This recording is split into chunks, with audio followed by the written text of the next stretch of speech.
आप चौकी और दरबारों पर जा जा के थक चुके हो।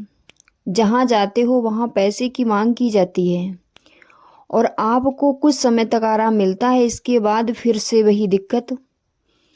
तो इसके लिए मैं एक ऐसा उतारा आप सभी लोगों के लिए लेकर आई हूँ, जिसमें किसी भगत की ज़रूरत नहीं है, किसी चौकी दरबार पर जाने की कोई ज़रूरत नहीं है।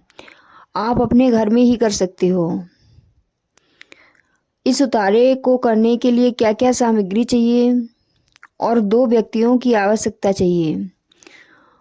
तो अगर आप मेरे चैनल पर नए हो तो चैनल को लाइक और सब्सक्राइब कर दो।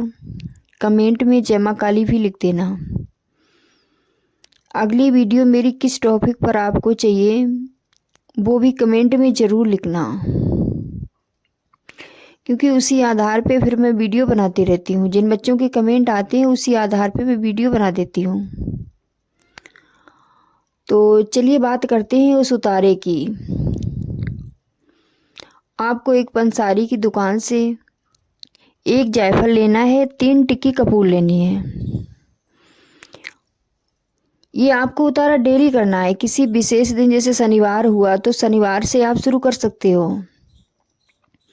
शाम को 8 बजे के बाद आपको करना क्या है कि आपके घर में या माता जी हो या भाई हो या कोई भी और व्यक्ति हो, एक पीड़ित व्यक्ति, तो जहाँ आपका पूजा का स्थान है या कोई ऐसा कमरा हो जहाँ उस कमरे में कोई जल्दी से आता जाता ना हो, उस कमरे में पीड़ित व्यक्ति को बिठाना है। और जो मैंने आपको जायफल बताया है, जायफल और 3 टिक्की कपूर आपको अपने हाथ में लेना है। फिर जैसे घड़ी नहीं घूमती है उसी आकार में सिर आपको उसके पीड़ित व्यक्ति के सिर के ऊपर घुमाना है।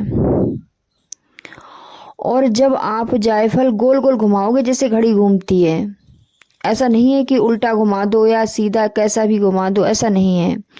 घड़ी जैसी घूमती है उसी हिसाब से इस जायफल को घुमाना है आपको, मुट्ठी बंद करके।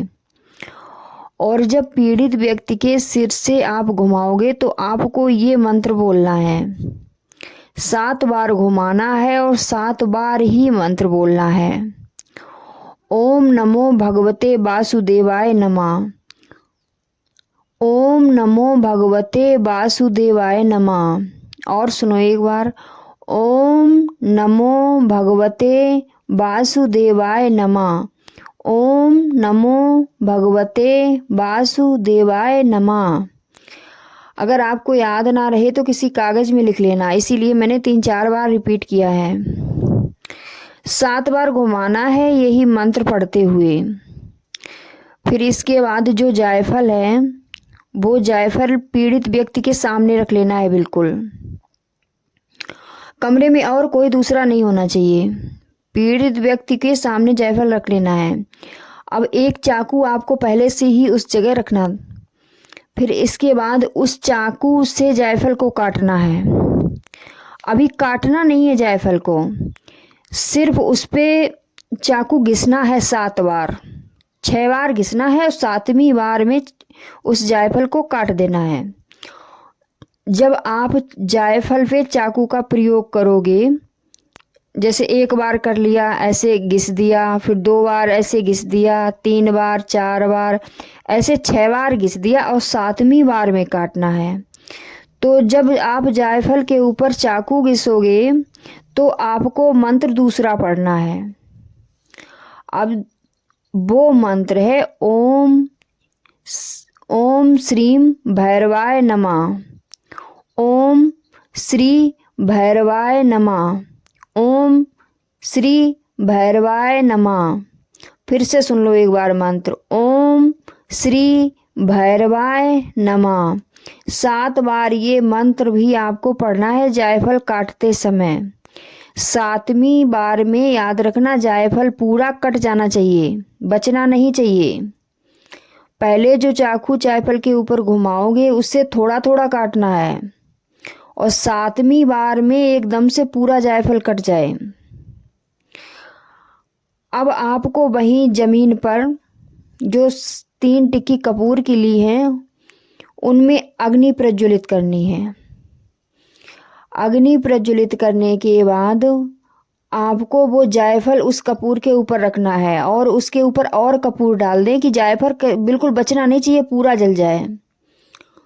अग्नि जला देनी है, जायफल डाल देना, उसके ऊपर कपूर और डाल देना। पीड़ित व्यक्ति को वहीं छोड़ देना है। आप उस कमरे से तुरंत ही बाहर चले जाएं। तुरंत बाहर जाने के बाद जो कमरे से रास्ता छूटता है, उस रास्ते पर कोई भी व्यक्ति उस समय आए जाए ना, एकदम से रास्ता पूरा खाली होना चाहिए। तो ये लगातार आप, जैसे पुरानी समस्या है तो काफ़ी समय से कर सकते हैं, 11 बार कर सकते हैं, 7 बार कर सकते हैं। और अभी तुरंत हाल की ही समस्या है तो आपको बहुत जल्द आराम मिल जाएगा, 1 दिन में ही आराम मिल जाएगा। अब हम ये भी बता दें आपको, ये तो है भाई टेम्परेरी, इससे प्रेतों को कुछ पल के लिए छुड़ाया जा सकता है। अगर आप ये सोच रहे हो कि हमेशा के लिए प्रेत छोड़कर चला जाए बिना किसी भगत के, तो ऐसा नहीं होने वाला है। बिना किसी भगत के प्रेत हमेशा के लिए छोड़कर नहीं जाता है, क्योंकि हमारे शरीर में जो प्रेतों के हैं वो तत्व होते हैं, अग्नि तत्व। तो ये उतारा करने से वो अग्नि तत्व कुछ जल जाते हैं, कुछ अग्नि तत्व खत्म होते हैं, लेकिन पूरे खत्म नहीं। कुछ समय व्यतीत होने के बाद वो अग्नि तत्व हमारे शरीर में फिर से बढ़ जाते हैं और फिर से हमारे शरीर में प्रेत हाजिर हो जाते हैं। अब आपके दिमाग में ये सवाल चल रहा होगा, हमेशा के लिए ख़त्म कैसे करें?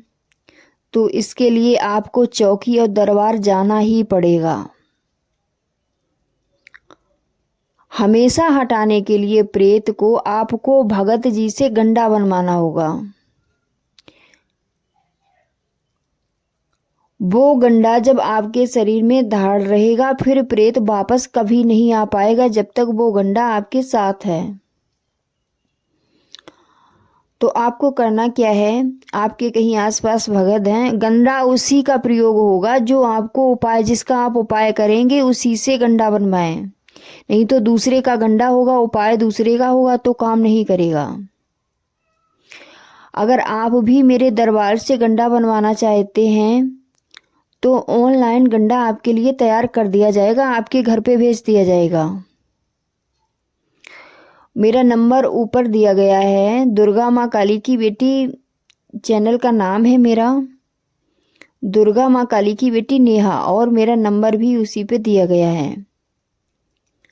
जो बच्चे प्रेत को हमेशा जड़ से ख़त्म करना चाहते हैं वो गंडा ताबीज हमारे दरबार से बनवा लें और मंगवा लें।